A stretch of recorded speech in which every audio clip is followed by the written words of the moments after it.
Hey, welcome to Let's Talk Nation. I'm your man, Rod Love, and sitting next to me is none other than the General Attorney Greg Jackson. Once again, it's on, Brother Love. You know how we get this thing started every week, man. How's this week for you, Dispatch? Man, this week has been excellent, man. I'm just looking forward to more peaceful weekends.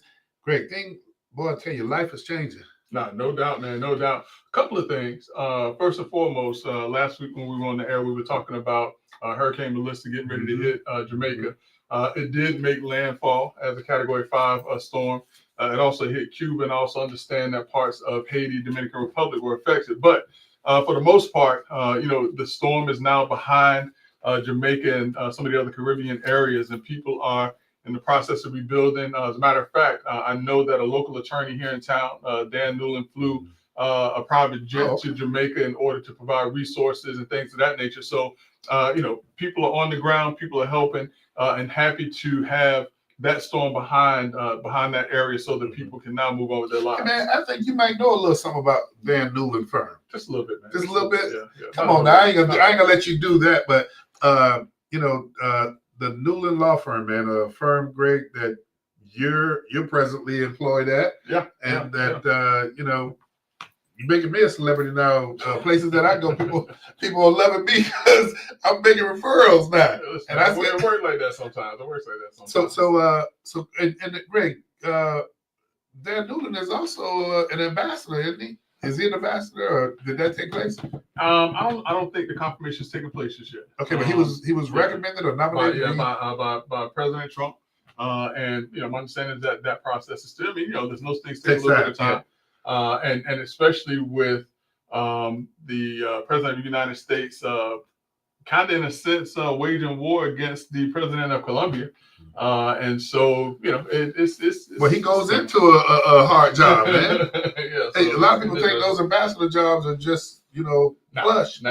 It's not just sitting there and drinking Mai Tais and things like that. You are the diplomatic arm of the U.S. government while you are there. You speak on behalf of the U.S. government in certain affairs. Those things can get real complex. Yeah, they can get extremely complex. Greg, on the note of Dan Newland, using his means in terms of his jet to take supplies over to Jamaica, it's real interesting. You and I was talking before the show started, man.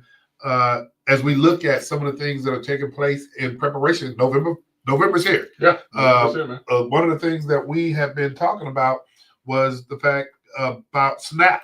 Mm-hmm. And the fact that SNAP benefits, and for those who are not familiar, Greg, let them know what SNAP benefits. So basically, not that you know, but I'm just saying. What it is Supplemental Nutrition Assistance Program. That's what SNAP stands for, and it is a program funded by the U.S. government in order to provide, healthy food choices. What should be healthy food choices to individuals through EBT cards and things of that nature. What we used to call back in the day food stamps and government cheese. Yeah, in so many words. But that program, in essence, was placed on hold because of some funding. With the government shutdown. 2 federal judges basically stepped in, I want to say Friday, and said that the U.S. government needs to use this contingency form of funds, approximately $4-5 billion in contingency funds, in order to continue to provide those benefits, because it's detrimental that folks receive those benefits. The Trump administration, to my understanding today, has indicated and agreed that those SNAP benefits will continue, albeit some benefits may be delayed. Some of the benefits may be at a reduced rate. But they will continue, to provide individuals with those funds in order for them to get healthy food choices. But because of this and how it's hitting the American public, not just with SNAP, not just with service members not being paid, not just with air traffic control, not being able to function at a level that people are comfortable with, but their government workers are working, but. Word is right now, Brother Love, that the Senate Majority Leader, Mr. Thune, has indicated that the shutdown may be ending fairly soon because of the strains that's not just affecting the government workers, but now affecting the U.S. public. Interesting you bring up, so you're referencing Senator Thune, right? Mm-hmm. And one of the things that his name has been tossed up in, Greg, is the fact that, and I know you understand this far better than me, but he is also one of the leadership that basically came out and said, the Senate would not be employing the nuclear option. Right. That is right. So, That's so right. when they say the nuclear option, that meant the elimination of filibustering, Right. which would lead to.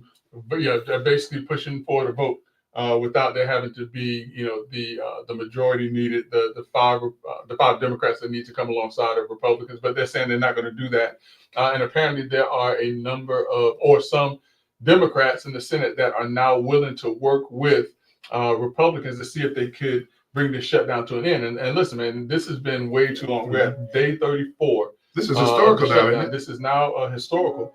And what I've always said and what I do believe is that, listen, for as long as government workers are not receiving their monies and their benefits, as long as our service members are not being paid, for as long as Americans who depend on and rely on SNAP benefits, their benefits are being affected, I don't think members of Congress should be paid either.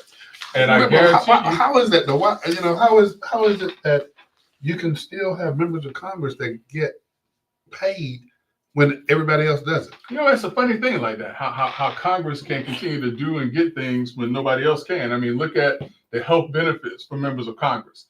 Look at the fact that they basically can sit in Congress for all of their life, assuming that voters continue to send them there, as opposed to, states that have term limits.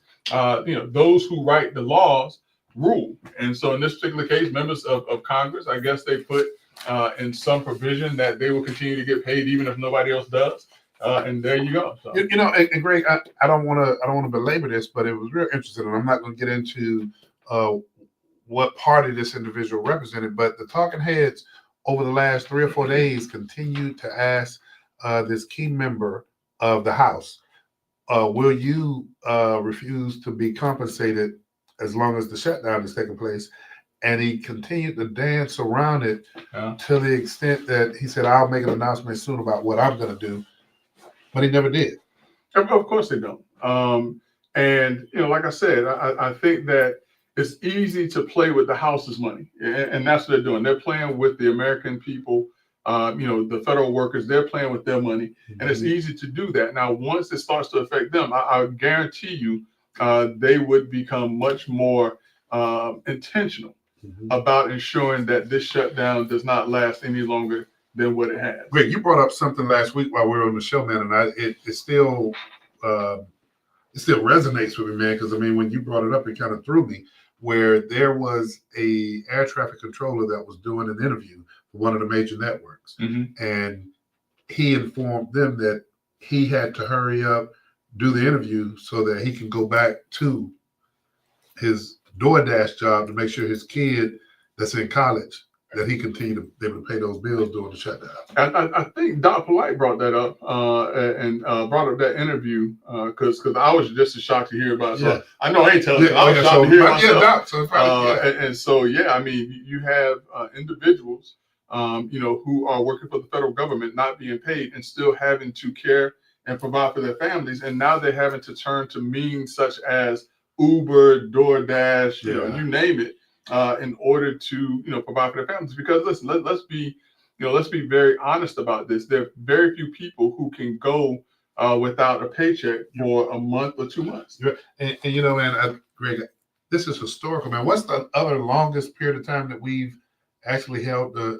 I looked that up. I want to say it was like 33 days or 32 days, and it was in 2018 under President Trump. Also, the last time that it was a shutdown of this length. And so again, we are in historic territory with regards to how long the shutdown has been going on. It's now over a month long now.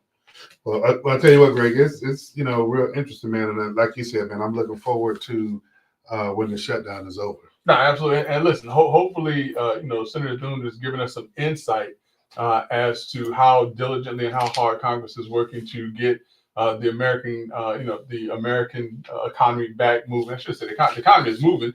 It's just that they are not able to do anything without approving a budget at this point. And this, in my mind, we should get. And the reason why it's being held up, I think that people need to realize why it's being held up is because Democrats are holding out because they want to have certain benefits for certain individuals as opposed to looking out for their constituents at this time. And again, I could completely understand wanting to look out for certain folks, but there's a time and a place to take a stand, and now it's not that time to take that stand when it is being detrimental to American workers in the federal government and individuals who receive and depend on federal benefits. You're absolutely correct. Hey, Greg, with that being the case, man, and what I'd like to do, man, is I like to take you to New York before I bring you back home. Okay. And so with that, tomorrow, we have some other things that are taking place, man. And one of those things is an election in New York. Yeah. An election for? Election for mayor. That is the big ticket item that's taking place in New York. Doc Polite's friend, Zoran Mondani. Hey, I thought we were gonna stay on time tonight. Doc Polite's friend. There you go. Who he's endorsing. Hey, I do have that video queued up if you're interested in seeing it. Which one? Stephen A. Smith talking about the Uber driver. Oh, you do have that. Yeah, let's take a look at that. Yeah. Hey, 904 in the house. Mr. Greg Jackson Sr., good to see you this evening.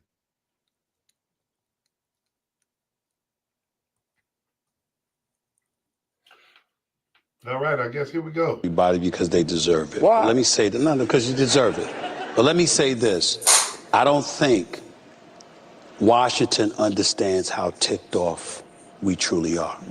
Think about the conversation that we're having right now. You brought up the single-payer system, emulating Canada. We're looking at a president that just gave $20 billion to Argentina. Mm-hmm. We're hearing about or witnessing what I consider to be a retribution tour. And even though to some degree I don't blame him because of how people went after him, still it appears to be counterproductive. We're listening to this kind of stuff while a young man walked up to the microphone and said that he had to leave here to go and work on DoorDash to help pay for his daughter's tuition. Meanwhile, everybody up here getting paid. But he ain't. This is this kind of stuff right here. That's how you know, and I'm not accusing any of you directly or personally of feeling this way. I'm just talking about the apparatus that is Washington, the nation's capital. This is why you have so many Americans, excuse my language, so pissed off at Washington, because somehow, some way you get to have these conversations, engage in specific elements of it to talk about what we need to do to get things better. Our debt is $37.8 trillion. Somehow, some way, the taxpayers been paying this, been throwing money, because we all look at our checks, and it's been going to the government. And somehow, some way, you're supposed to be doing something constructive and productive enough to make sure that we don't have that kind of deficit. It isn't happening. A government shutdown is going on right now. A man has to work on DoorDash when he's really an air traffic controller that we applauded. And we're up here talking about how much some money is going to cost. And the only person that don't have a check coming is him. You know what I'm going to do? I'm going to take a break. All right. Thank you for watching. Subscribe below and download our News Nation app right now on your phone, and you will.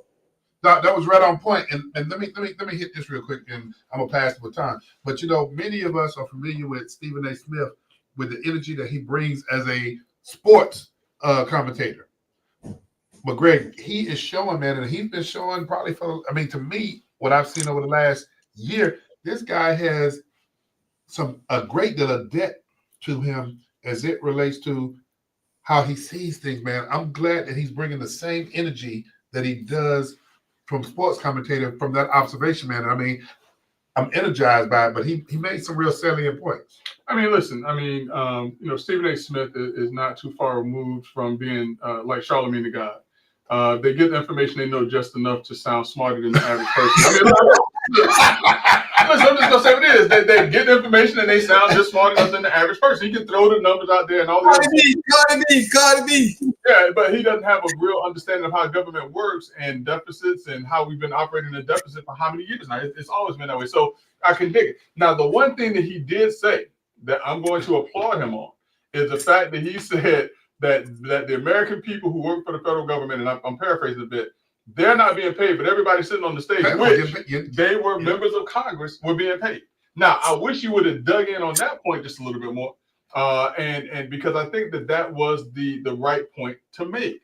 is that everybody on that stage who is in Congress are still getting their paychecks, and someone who's an air traffic controller has to go and do DoorDash because Congress is sitting on their hands, not moving fast. Hey, you know what? I love this conversation. Let me just make sure everybody agrees. I thought you were gonna go ahead and do this because this is your style. I shouldn't be doing this. You should be. Yeah. But I'm gonna let you go ahead and do that, brother, so that you can let people know who to dial into. Oh, listen, man, you're tuned in to Two the Most Influential Voices in Central Florida on a Monday night podcast. Brother Love and Greg Jackson, the dynamic duo, along with Doc Polite. What's up, Doc? If you want to be a part of tonight's conversation, all you got to do is hit 407-921-6195. Again, that's 407-921-6195 to talk to two of the most influential voices in Central Florida, Brother Love, Greg Jackson, and we got Doc Polite along with us. And if Armando open the door, he'll say what's up to y'all too. But Brother Love, let's get it on. Hey, he bringing that energy, man. Bringing that energy. But you know, Greg, I tell you, this is one of those conversations, and I hope we do have some people that dial in tonight and just, you know, give us their perspective. And I mean, this is a civil conversation. We may not agree. And I think when we talk about iron sharpens iron around Absolutely, absolutely. You know, I love the fact that he brought the highlight to the fact that this is a air traffic controller, one of the most critical infrastructure job in the nation. You know, I don't know about you, but I don't want to be up there at 10,000 feet and dudes say, my hours got cut, so I'm staying home. Or I ain't getting paid, I'm staying home. You know, that is a critical job. So we have to do better in reaching out to our elected officials and engaging them and letting them know, you know, I fought the American people. We're not loud enough, and we're not willing to put our feet in the fight. Everybody else says somebody else ought to do it. We pass the buck. So again, that's like communities that wait on somebody else. I love the energy of the candidates for District 5, but sadly, we're going to watch tomorrow less than 2% of the population of that district come out and vote. Come on. And Doc, you're right. And I'm the one, I'll take ownership. I took us off track because we were going to New York first, and then we're going to come back home. And Greg, you were talking about the candidates. Who are the candidates in this New York race for mayor? So, yeah, like I was saying, Doc's best friend, Zohran Mamdani. That's how we got off track. But Zohran Mamdani is the front runner right now, for the mayor of New York.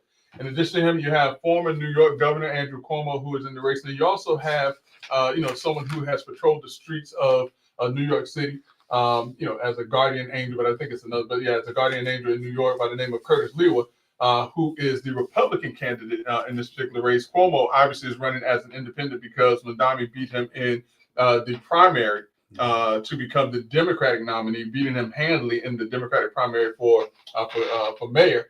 And so those are the three individuals. And right now, from the last reliable source that I've seen, which is the Quinnipiac polls, Mamdani is actually up by 10 points. And the turnout has been record-breaking in terms of people that have already voted. But the problem is that if it's record-breaking right now, it's probably not a good sign for Mamdani. Okay. Because there are a lot of people who said that after he beat Cuomo, that they really truly realized that this guy was more left leaning than they are comfortable with.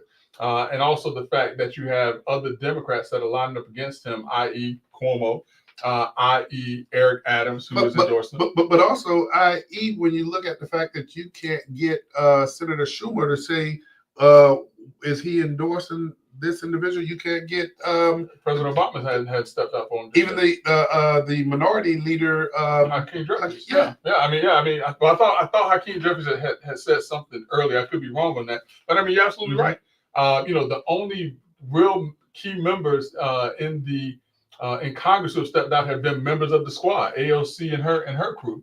And so, we all know that AOC and her crew are very left-leaning, and that is kind of somewhat of a testament of the type of leadership that Mamdani is potentially going to be bringing into New York.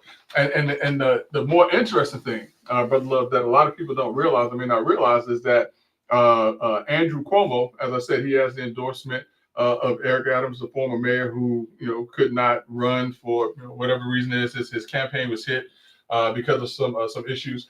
But in addition to Eric Adams, Andrew Cuomo has also had a very resounding endorsement, and air quotes if you would, from Donald Trump. And not that Donald Trump is saying that he would support a Democrat, because listen, again, Curtis Lewa is a Republican in the race, but what Donald Trump is saying is that, hey, listen, if someone is going to win, Donald Trump's words, not mine, but if I'm going to support, or if I'm going to suggest someone to vote for, I will suggest a Democrat over a communist. Is what he is referring to Mondani.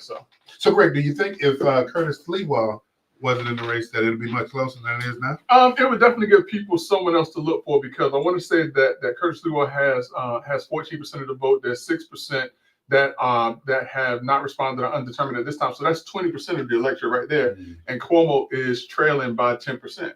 Now, I would be hard pressed to say that any part of that 13 or 14% to Curtis Lewa is looking anywhere near Mondani. So they would more likely than not go towards Cuomo, but to what percentage I don't know. So yeah, I think if Lewa would have stepped back, 2-3 weeks ago, a month ago, put his support behind Cuomo, I think that this would be a much closer race.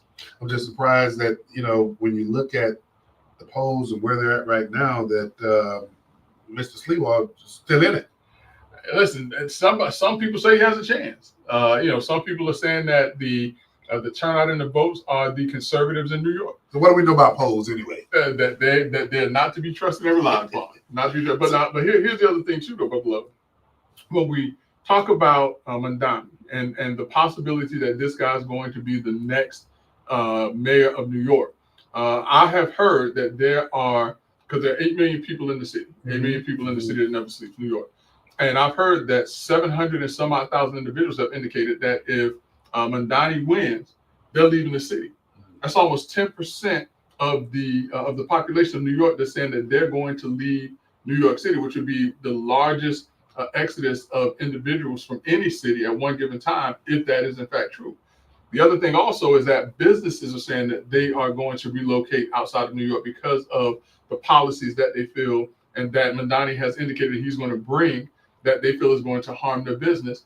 And then also Donald Trump has indicated that as the president, federal funding will be severely cut to New York, and that he would only give them the bare minimum of what it is that they are allowed or entitled to get as a state here in the United States. So Greg, let me ask you this question, man, because you and I mean, we've seen, just as everybody else has, where we've seen, what we call right, and then we've seen left. And then on the left, we've seen this new terminology of progressives.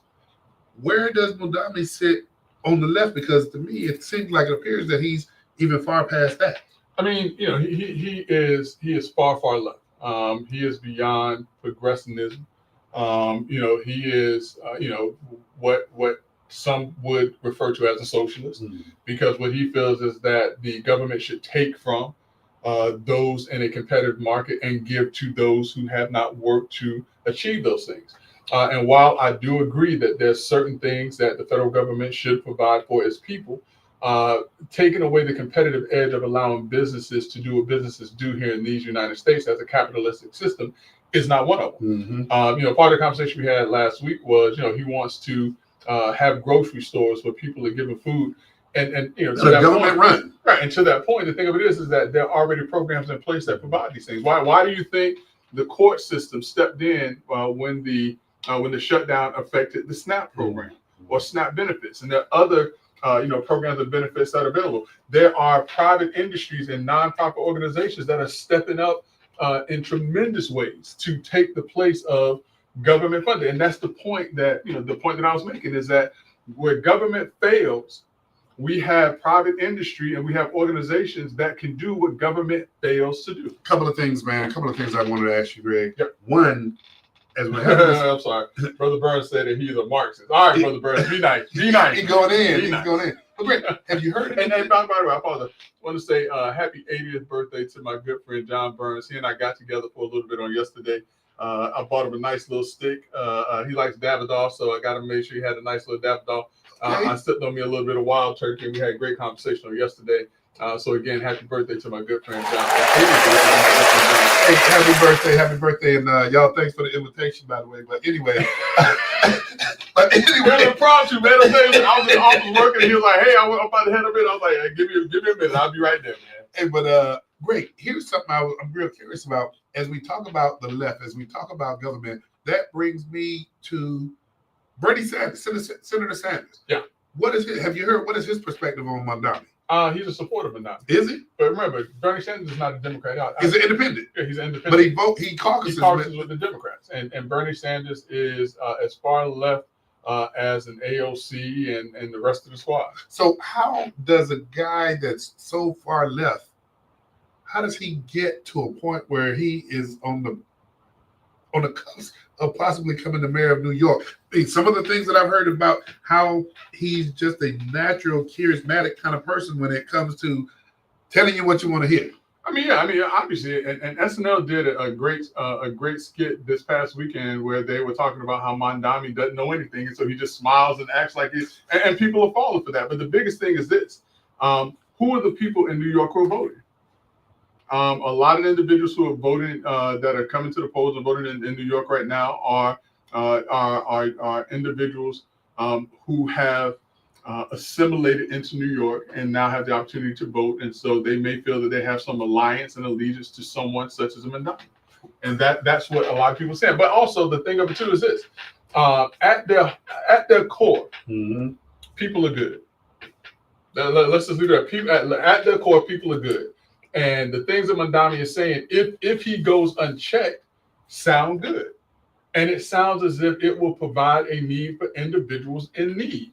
But when you start to peel back the layers of the onion and say, can this really and truly be done?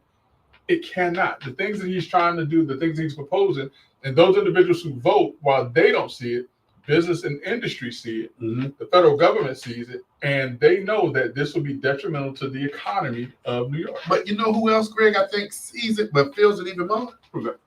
Is the regular everyday Joe citizen. Because guess what? You talk about business sees it and federal government and these folks see it. It comes on the backs of taxpayers. Yeah, and listen, that's why I say if they're saying that the numbers are going to be historic in this election, I don't think that is a good sign for Mondami. Okay, and that makes sense to me now. Listen, he got his push during the primary.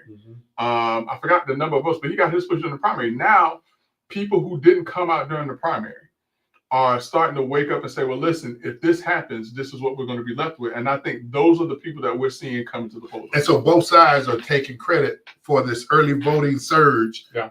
So, okay, I get it. I get it. So Greg, here's what I want to do, man. I want to bring us back to Florida because there was a special inquiry on the Let's Talk Nation show, and I'm going to roll that out right after we come back to the Orlando District 5 race that's taking place tomorrow as well. Yeah. Give us a breakdown on that. So listen, let's be fair to everybody. Okay. There is a District 1 race. Oh, you're right. There is a District 3 race, and there's a District 5 race. Jim Gray, Commissioner for District 1, I forget who is in District 3. I apologize for that. But the race, unfortunately or fortunately, that is getting a lot of attention is the District 5 race. And the reason that's getting a lot of attention is because there's a commissioner in place right now because a commissioner was removed by the governor because of allegations of fraud. And so that particular commissioner, while waiting for trial to take place, has qualified to run for that seat again and is in that race and is running. Now, in the process of running, the current sitting commissioner and the former commissioner who is now running, they have had words, and it is no secret that they don't like each other. And so that is bringing a lot of drama to District 5. We've seen the video, and to her credit, former Commissioner Regina Hill came out and apologized and said we can do better. But there was a video that showed them that having an altercation during early voting. Those are the things that people in District 5 are getting sick of and don't deserve. They want to see people who are going to lead and who have a heart for really and truly serving and not dealing with the petty stuff. One of the things that came out great this morning, and I know we had a short to do about it, was, and not that we're giving this outlet the gravitas to say that they pick winners and losers. Mhm. They don't. But one of the interesting things that took place this morning was the Orlando Sentinel came out and said for the District 5 race, they're not endorsing anybody. Listen, and that's symbolic for a lot of different reasons. And the Orlando Sentinel knows, as a publication that they have made endorsements where they've been wrong. Correct. And they've made those endorsements anyways. And the Orlando Sentinel knows that if they say that they're not going to endorse any candidate in the race, that is an indication that there's some issues that they don't want to be tied to. Because no matter who they endorse or don't endorse, this is still, I'm trying to say this in as kind of words as I can. It's a certain type of show. Certain type of show. You understand what I'm saying? I get it. And it doesn't matter who they endorse. This is that type of show where they don't want to be affiliated with that one way or the other. Mhm. So don't endorse, don't say anything, and whoever becomes commissioner, they're going to have to, they're going to be reported on anyways, one way or the other. You're right. Hey, and Greg, I'm glad you said earlier, man. Let's give everybody their due. If you live in the Orlando District 1 area, the candidates for District 1 is Jim Gray, Manny Acosta, Sunshine Gruden, Tom Keene, and if you live in District 3, But now the commissioner in that area right now is Jim Gray. it's Jim Gray. You're Yeah, right. yeah. District 3, and Greg, help me with this one because in District 3, there's Samuel Chambers, Mhm. Roger Chapin, Mhm. Chris Durant, And the Chapin's son, I want to okay, say. Yeah. and Kimberly Kiss and Myrna Tanner. I'm not familiar. So is that an open seat? So if I recall correctly, Robert Stewart was the commissioner for District 3. Okay. Which, by the way, lo and behold, was at the Pinery on Saturday, and I walked up, and guess who I see sitting outside? My good friend Robert Stewart, and I hadn't seen him in years. He gave me a big hug, and I was like, long time no see, don't let it be so long. But yeah, so if I recall correctly, District So that's 3, why- and Robert, Robert Stewart, who has served, honorably as a commissioner for that district for several years. He also runs the Christian Service Center. He has decided that enough is enough. George Stewart, his brother, who at one point in time was the youngest state senator ever elected here in the state of Florida.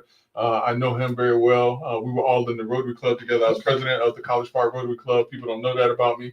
But George Stewart actually endorsed my campaign for county commission. I was very proud of that he endorsed my campaign. So. Man, excellent.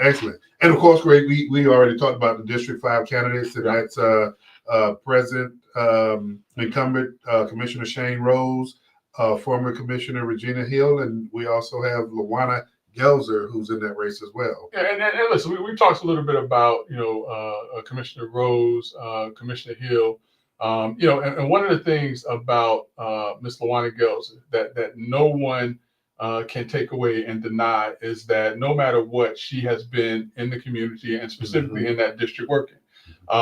She called into the show, the only candidate who called into the show, who talked to us very candidly about her campaign and about how she wants to work for the community. And she talked to us very candidly about the monies that she has brought to that community without even being an elected official. There's not a lot that I've heard about Lawana Gelzer that gives me any indication that she is anything other than upstanding. Don't get on the bad side now.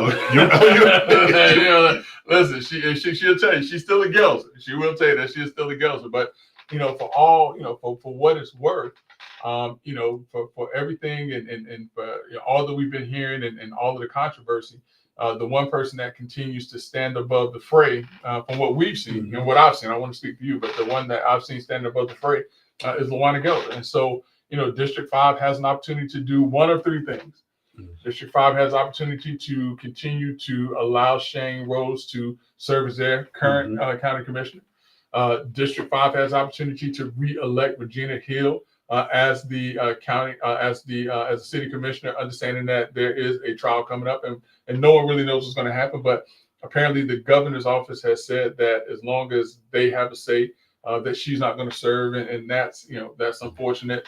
That if anyone is elected, if they can't serve, and I'll leave it at that. Or District 5 has opportunity to give Lawana Gelzer a chance to serve that community and see what she can do. But you know what? I'm not going to gloss over something, Greg. And you and I, we had this conversation. We always constantly having these conversations after we do our fact finding. And that district presently is home to approximately, I think last time we had a conversation over 50,000 people. At least, yeah.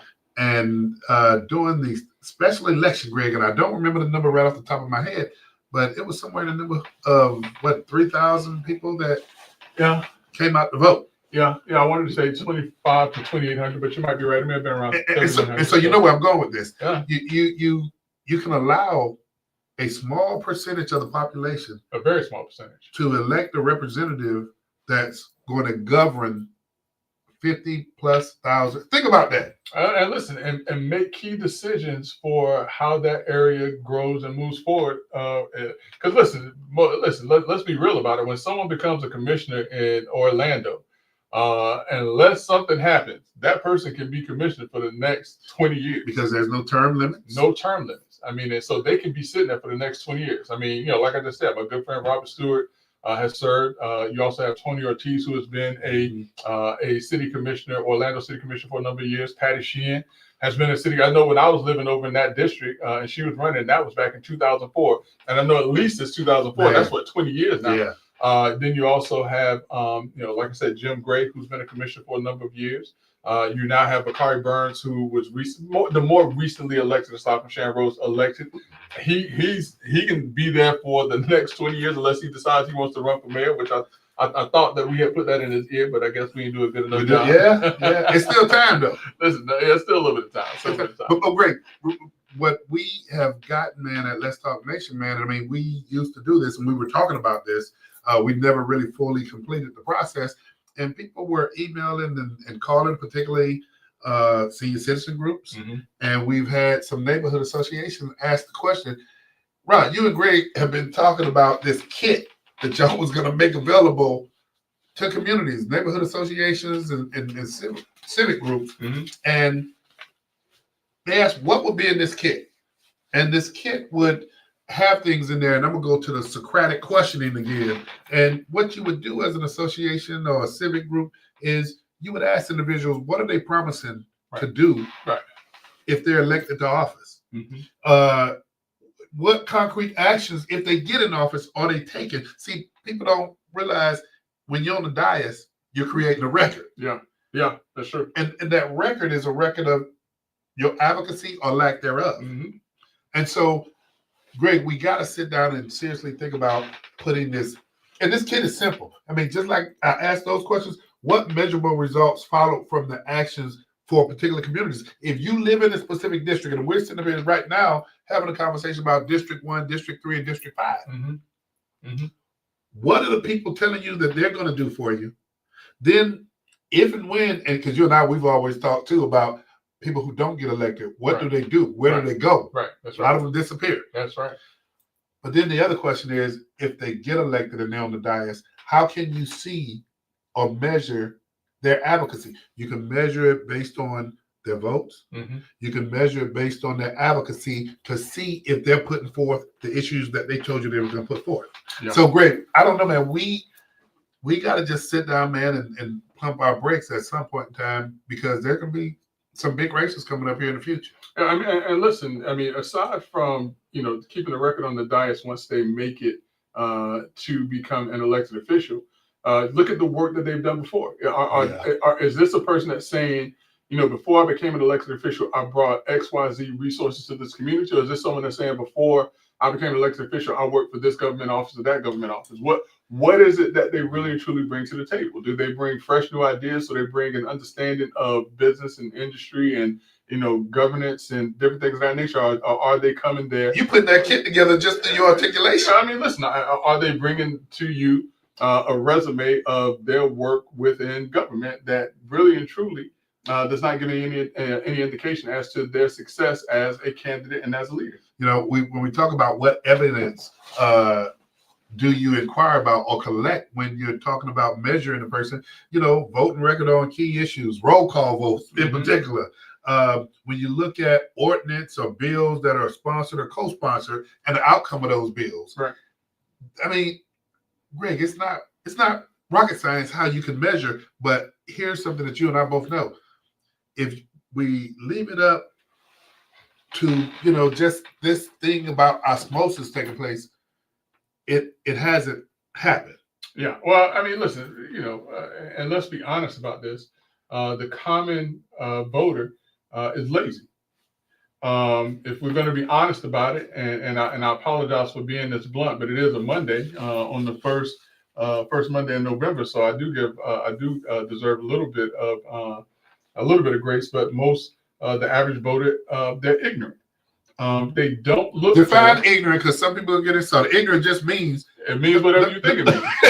Listen, define how you want to define it. I'm not. Listen, I talk myself in the corners, and I'm good with that. So I'm gonna say the average voter is ignorant.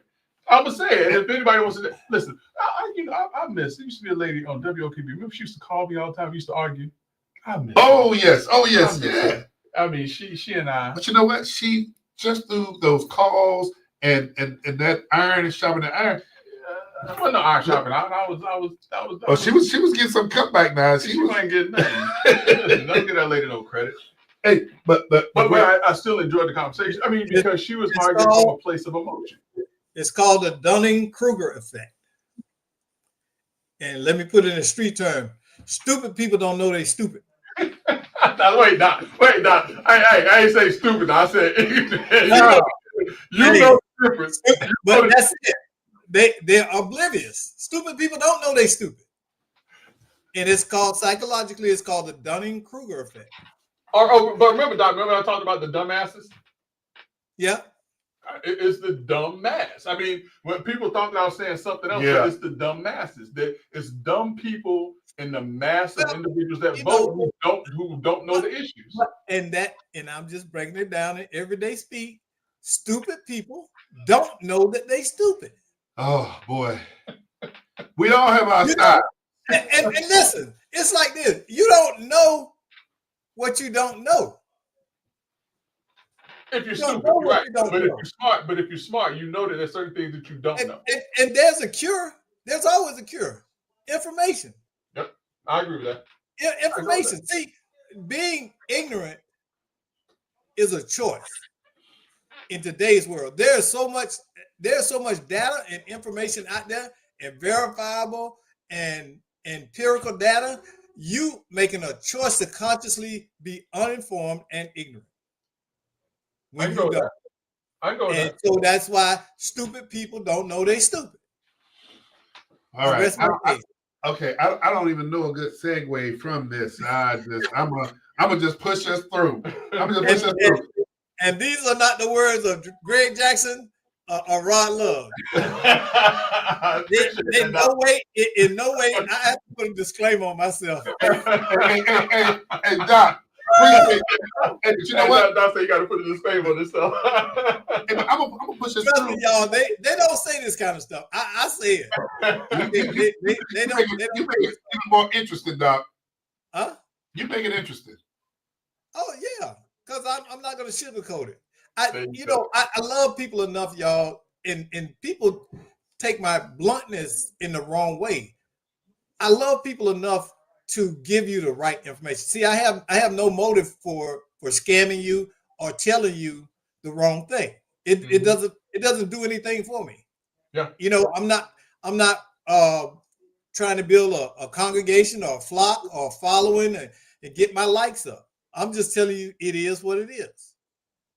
And people should be more appreciative of people like that. Yeah. There you go. So with that being the case, and just pushing through, there's late breaking news that we thought was going to take place on Thursday. It's still going to take place Thursday, but I think that we're going to give people some insight ahead of that. That announcement on Thursday. And Doc, you probably know what we're talking about, but Mayor Jerry Dimmons, Orange County Mayor Jerry Dimmons, has indicated that on Thursday that he has a big announcement to make. Well, we have it here on good authority, Doc Blight. Let's Talk Nation has it here on good authority that Jerry Dimmons, the announcement that he's going to make on Thursday, is that he's running for governor of the state of Florida.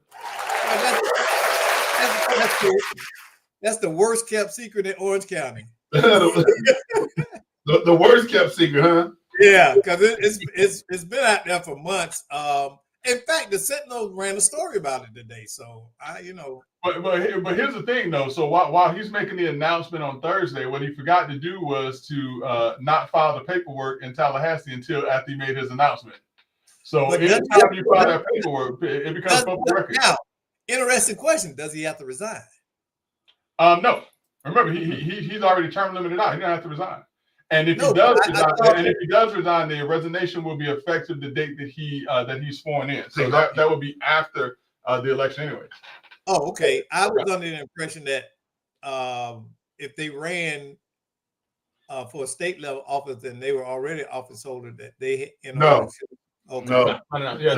No. So no, he's good. But like I said, he's term limited anyway. So with that being the case, Greg, what other candidates that have already announced and confirmed in the race for governor of the state of Florida? So let's go to the Republican side first, because that's going to be easy for me. So on the Republican side, you have former Speaker Renner, who announced that he's running for governor of Florida. Now the funny thing about that is that when Renner announced, he indicated that he was certain that his former colleague, for lack of a better term, Ron DeSantis, would be in support of his candidacy. Shortly after he announced, Ron DeSantis quickly came out and said, "I don't know what he's doing. I don't know what he's talking about." And some believe that's because First Lady Casey DeSantis is potentially lining up to run for governor also. So why would Governor DeSantis be excited about someone else getting in the race and endorse somebody else when he believes and folks believe that his wife's going to run? And Doc, that may be another one of the best kept secrets in Tallahassee right there about Casey DeSantis. Now, on the Republican side also, you have a congressman from the great state of Florida, obviously by the name of Byron Donald, who has gotten the endorsement of Donald Trump. Right now, he is the front runner for the Republicans for the nominee as the Republican candidate for the state of Florida. And actually, when you pit him up against the names that have come up for this governor for the election for governor of the state of Florida, he is still at the top in terms of the front runner. Now, on the Democratic side, the interesting thing is that on the Democratic side, the current candidate is former Representative Jolly, who at one point in time was a Republican. Okay, yeah. And now he is a Democrat who is running as a Democrat for governor of the state of Florida. Now, who does that sound like? Former governor of the state of Florida. Former governor of the state of Florida. Harley Crist. Ran as a Republican, actually was the Republican candidate for governor of the state of Florida. Ran for Senate, got thrashed in that, went back by Senator Marco Rubio. By Marco Rubio, ran for House, then came back, wanted to try to run for governor again under the premise that he was going to legalize recreational marijuana, which I think was a horrible idea for him. He's kind of fallen. And he's no longer in Congress either, is he? No. And listen, this guy could have written his ticket to just about anywhere if he just would have taken those steps just a little bit slower. I think he could have easily been vice president of these United States on the Republican side and potentially run for president. Because he was a Republican governor. Yeah. Then toward the end of his term, when he was running as a United States senator, or running for Senate, he switched parties. Well, he switched after he lost in the primary. Okay. Yeah, after he lost in the primary, then he switched. Well, he became independent. Then he became a Democrat. Then he ran for Congress as a Democrat and won. And then he stepped away and said he was going to run for governor as a Democrat. Which it is what it is. So Greg, let me ask you this question, man. What's so unique about the 13%? Oh, wait, I'm sorry. So that is Jolly. Okay. All right. Now, as of Thursday, as Doc said, the worst kept secret in Orange County would now become known to all of the state of Florida, in that Jerry Dimmons, presumably, if everything is correct, will then also become a candidate for the Democratic nomination for governor here in the state of Florida. So now I'm going to turn it back around. How significant and what's the topic about that 13% of the black vote? So one of the things to keep in mind is that 13% of eligible black voters typically vote. They're the ones who vote. But that 13% only makes up 1/3 of the voters who turn out for the polls. And so that 13% of whatever the number is of African-American voters, active voters, is going to be a very small number. Mm-hmm. And so in much the same way that Barack Obama won, president of these United States, it's going to take some votes other than African-American votes. Now, here's the other thing, too. With the last election and how a number of African-American males migrated to the Republican Party to vote Republican.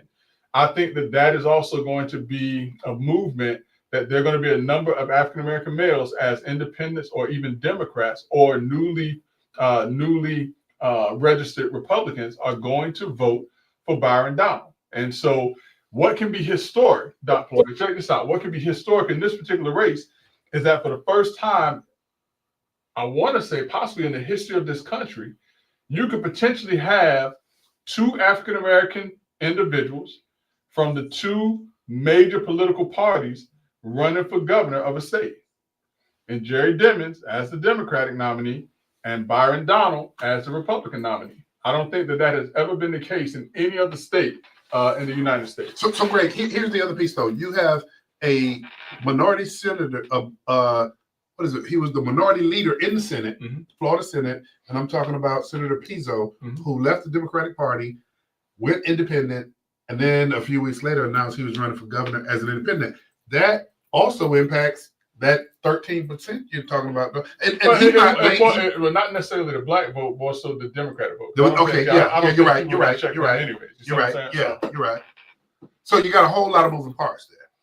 For right now, yeah, and those moving parts is going to become even more complex as we get closer to the election and people start to qualify. Because I don't think that this race is on the Democratic side is only going to be between Jolly and Dimmons, because there are a lot of people who feel that those two candidates are not strong enough to go against a Byron Donald or strong enough to go against potentially a Casey DeSantis. And you're talking about a war chest already at $30+ million with Congressman Donald. So here's what I don't have any concern about. This is what I don't have any concern about. I have no concerns that if Jerry Dimmons is to get into this race, that he's going to have any troubles raising money. I don't think he's going to have any problems whatsoever. As a matter of fact, and mark my words on this. I would say that in this governor's race, that Jerry Dimmons will raise somewhere onward of $100 to $125 million. In this governor's race? In this governor's race. Mark my words on that. You writing it down, Doc? Yeah, I got you. To 125 million is what I believe Jerry Dimmons will be able to raise in this race. And the room goes quiet. Listen. Well, there you have it, man. I mean, it's gonna be interesting, man. Yeah. We'll see where it goes from there. Greg, this is something, man, that I listen. A battered candidate like Kamala Harris. Raised over $1 billion, and that same machine that wants to see Florida turn blue is going to be behind a Jerry Dimmons. I'm telling you, mark my words, 100 to 125 million. Well, guess what? Tune in, and we'll continue to bring everybody up to speed on. Assume that we're right about the filing in Tallahassee that he's running. He might not run. Well, we broke it here. We broke it here, man. So Greg, here's the thing, man. Because we've been putting this off, man. Greg, the Black Book Bash in public. What?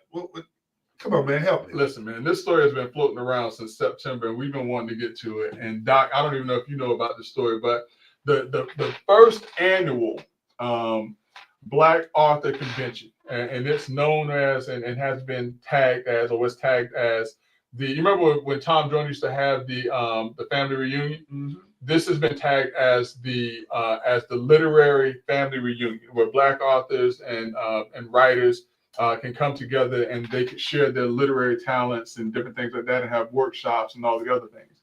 And so, as a part of that, this organization indicated that they had reached out to Publix, and Publix had said that they would be the main sponsor of the Black Book Bash.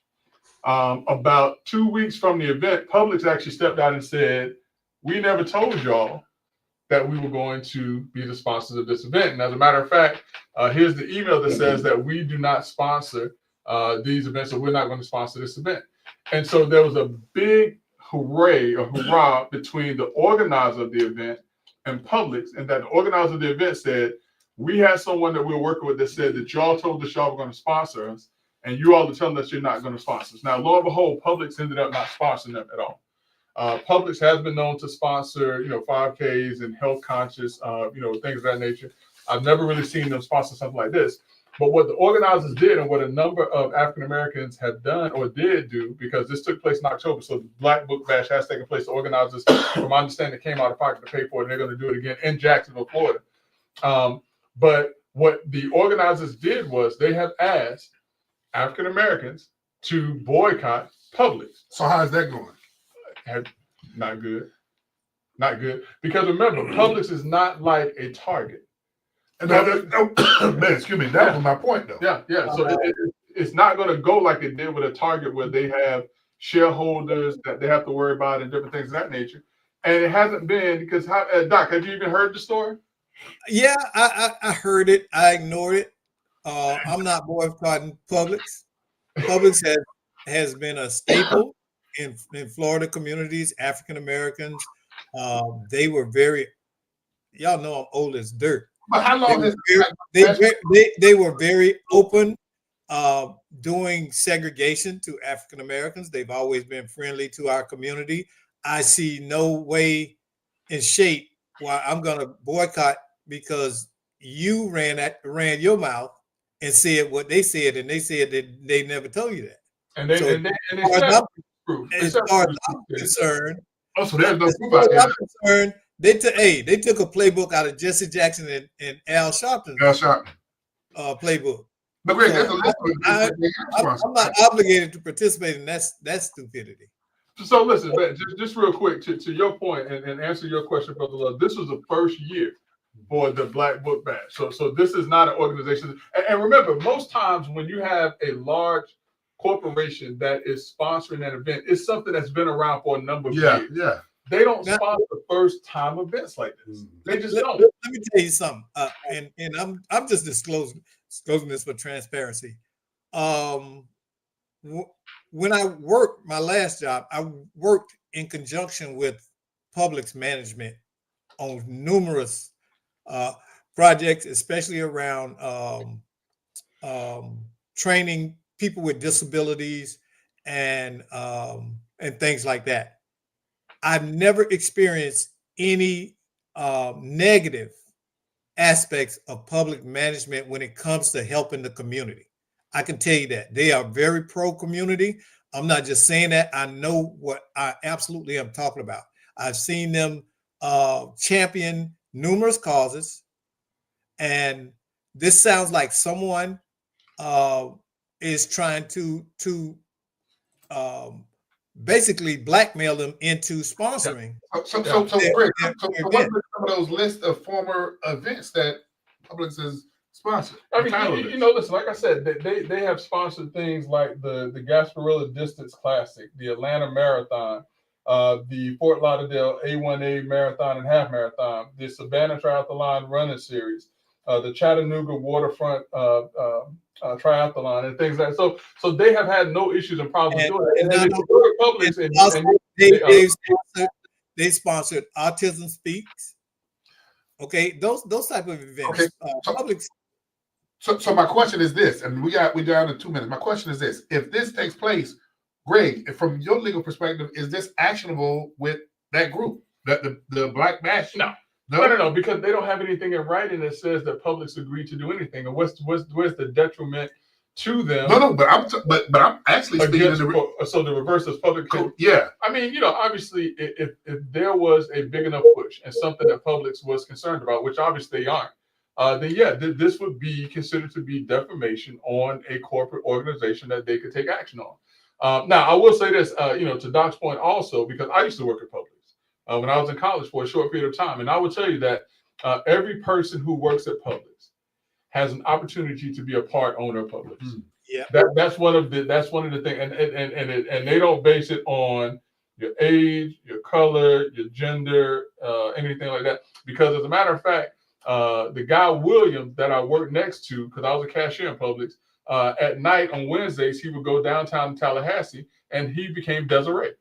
And this is in the 90s, and they everybody knew it, and they didn't care because William was a loyal, dedicated employee of Publix, and he was a part owner. He had profit sharing and everything else as a member of the Publix family. They didn't get into his personal life and his personal business about who he was. Well, but here's here's what And you the and thing Doc- about it too is that Publix has continuously been rated one of the best employers in the state of Florida. and Greg, and Doc, they're rated that for a reason, and you and Greg are really that doggone reason based on the defense that you're putting in place based on what has taken place. So with that being the case, let's just tell Publix keep doing what you're doing. Listen, I'm going to Publix tonight to give me some watermelon. How racist is that? Hey, Tell me how Hey, racist. and I'm not giving up that chicken. I'm not giving up that chicken nor them subs. So Hey, they go you're not by yourself. So this is, when you're doing a great job, man. And Greg, I like what you said. You can work for Publix and be a part owner of Publix. And listen, I'm serious about the watermelon. They have cut up watermelon at Publix that I really like, and I get it like 3 or 4 times a week. So I'm not saying that to be funny. I literally shop at Publix at least once a week. But tell you what, brother. On that note, you ain't got to go home. You can go to Publix and get You got to get to Publix. Hey, we'll see you next week. We'll see you next week on Let's Talk Nation. We enjoyed having you.